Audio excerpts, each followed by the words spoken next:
12ರಿಂದ 13 ಜನನ್ನ ಕೈ ಬಿಟ್ಟು ಹೊಸಬರು ತಗೊಳ್ತಾರೆ ಅನ್ನೋ ಒಂದು ವದಂತಿ ಸುದ್ದಿ ಇದೆ. ಬಹುಶಃ ಅದು ಹೈಕಮಾಂಡ್ ತೀರ್ಮಾನ ತಗೊಳ್ಳೋದು. ನಮಗೆ ಮಲ್ಲಿಕಾರ್ಜುನ್ ಖರ್ಗೆ ಅವರು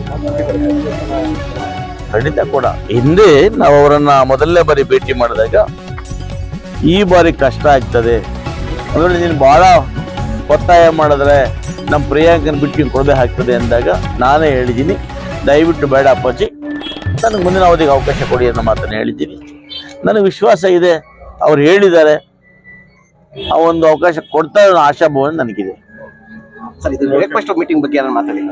ದೊಡ್ಡ ಮಟ್ಟದಲ್ಲಿ ಚರ್ಚೆ ಆಗ್ತಾ ಇದೆ, ಇಬ್ರು ಪದೇ ಪದೇ ನೋಡಿ, ಇವ್ರು ಹೋಗೋದು ಇವ್ರ ಮನೆ ತಪ್ಪೇನಿದೆ. ಈಗ ನಿಮ್ಗೆ ಏನಂದ್ರೆ ಈ ಮಾಧ್ಯಮದವ್ರಿಗೆ ಹೋದ್ರೂ ತಪ್ಪು, ಹೋಗದೆ ಹೋದ್ರೂ ತಪ್ಪು. ಈಗ ಪರಸ್ಪರ ನಿಮ್ಮ ನಾನ್ ಟಿಫನ್ಗೆ ಬಂದು ನೀವು ನಮ್ಮನೆಗೆ ಬಂದ್ರೆ ಏನ್ ಸವಾಲತೆ? ಇಬ್ರು ಒಂದೇ ಪಕ್ಷದವರು, ಇಬ್ರು ಒಂದು ಪಕ್ಷದ ಜೋಡತಿಗಳು, ಒಬ್ಬರು ರಾಜ್ಯಾಧ್ಯಕ್ಷರು, ಒಬ್ರು ಮುಖ್ಯಮಂತ್ರಿಗಳು, ಪರಸ್ಪರ ಊಟ ತಿಂಡಿ ಮಾಡ್ತಕ್ಕಂಥ ಸಂಪ್ರದಾಯ, ಹಿಂದೂ ಸಂಪ್ರದಾಯ. ಏನ್ ತಪ್ಪೇನಿದೆ? ಡಿ ಕೆ ಶಿವಕುಮಾರ್ ಮನೆಗೂ ಅವರು ಹೋಗ್ಲಿ, ಇವರು ಹೋಗ್ಲಿ, ಎಲ್ಲಾ ಮಂತ್ರಿಗಳು ಕೂಡ ಪರಸ್ಪರ ಒಬ್ಬರು ಮನೆಗಳಿಗೆ ಹೋಗ್ಲಿ, ತಪ್ಪೇನಿಲ್ವಲ್ಲ ಅದರಲ್ಲೇ. ದೊಡ್ಡ ಬಡ ಚರ್ಚೆ ಏನಿಲ್ಲ. ಆ ಚರ್ಚೆಯನ್ನು ಮಾಧ್ಯಮಗಳು ನೀವು ಮಾಡ್ತಾ ಇದ್ದೀರಿ, ಬಟ್ ಅವ್ರ ಮಧ್ಯದಲ್ಲಿ ಅದು ಚರ್ಚೆ ಇಲ್ಲ. ಇವರು ಅನ್ಯೋನ್ಯವಾಗಿದ್ದಾರೆ.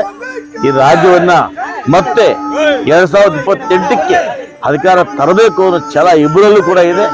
ಖಂಡಿತ ಕೂಡ ನಾವೆಲ್ಲ ಕೂಡ ಅವರೊಟ್ಟಿಗೆ ಸೇರಿ ಆಯಾ ಜಿಲ್ಲೆಯಲ್ಲಿ ಪಕ್ಷವನ್ನ ಶಕ್ತಿಯುತವಾಗಿ ಮಾಡಿ 2028ಕ್ಕೆ ಕಾಂಗ್ರೆಸ್ ಅನ್ನು ಮತ್ತೆ ಈ ರಾಜ್ಯದಲ್ಲಿ ತರೋದಕ್ಕೆ ಪ್ರಯತ್ನ ಮಾಡ್ತೇವೆ. ಸಿದ್ದರಾಮಯ್ಯನವರು ರಾಜಕೀಯ ಅನಿವಾರ್ಯತೆ ಇಲ್ಲ ಅಂದ್ರೆ ಅನಿವಾರ್ಯ ಇಲ್ಲ, ಎಲ್ರಿಗೂ ಶಾಶ್ವತ ಅಲ್ಲ ಅನ್ನೋ ಪದ ಅದು ಸಹಜವಾದ ಮಾತು.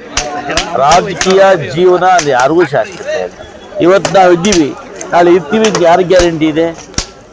ರಾಜಕೀಯ ಆಗ್ಬೋದು, ನಮ್ಮ ಆಯುಷ್ ಆಗ್ಬೋದು, ಯಾರು ಕೂಡ ಶಾಶ್ವತ ಅಲ್ಲ. ಜನ ಬಯಸಿದ್ರೆ ನಾವು ಇರ್ತೀವಿ, ಜನ ಬಯಸಿಲ್ಲ ನಾವು ಇರೋದಿಲ್ಲ. ಅದು ಸಹಜವಾಗಿ ಹೇಳಿರ್ತಕ್ಕಂಥ ಮಾತು.